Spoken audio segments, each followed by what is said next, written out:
critical theory. Critical theory was exactly the material we were taught at Tulane. It was, quite literally, a theory of criticizing everyone and everything everywhere.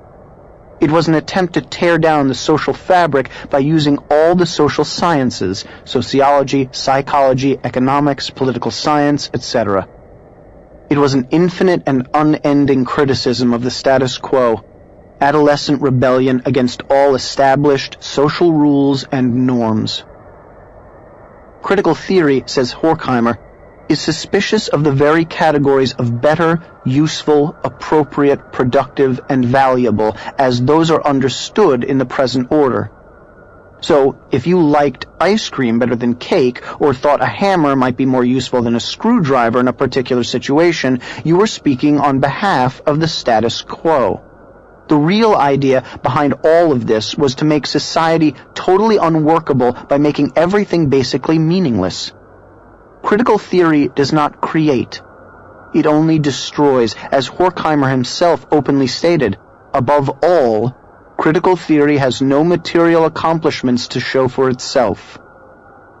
No wonder my thought upon graduating was that getting a job was selling out.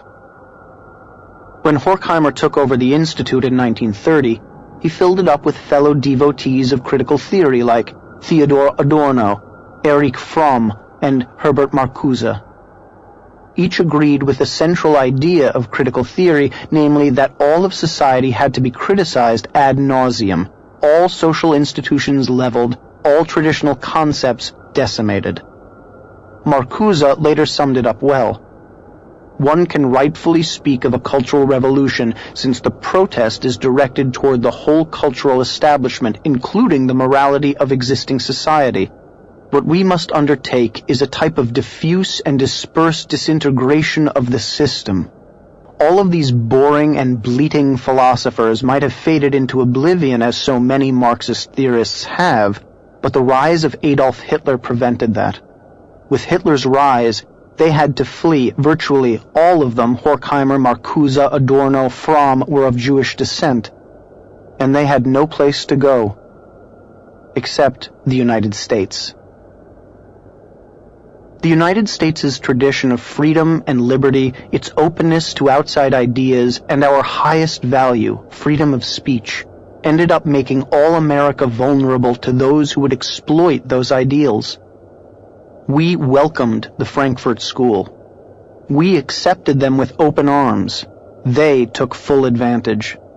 They walked right into our cultural institutions, and as they started to put in place their leadership, their language, and their lexicon, too many chose to ignore them. And the most dangerous thing you can do with a driven leftist intellectual clique is to ignore them. We always feel that our incredible traditions of freedom and liberty will convert those who show up on our shores, that they will appreciate the way of life we have created. Isn't that why they wanted to come here in the first place? We can't imagine anyone coming here experiencing the true wonder that is living in this country and wanting to destroy that. But that's exactly what the Frankfurt School wanted to do. These were not happy people looking for a new lease on life. When they moved to California, they simply couldn't deal with the change of scenery. There was cognitive dissonance. Horkheimer and Adorno and depressive allies like Bertolt Brecht moved into a house in Santa Monica on 26th Street, coincidentally the epicenter of my childhood. They had moved to heaven on earth from Nazi Germany and apparently could not handle the fun, the sun, and the roaring good times. Ingratitude is not strong enough a word to describe these hideous malcontents.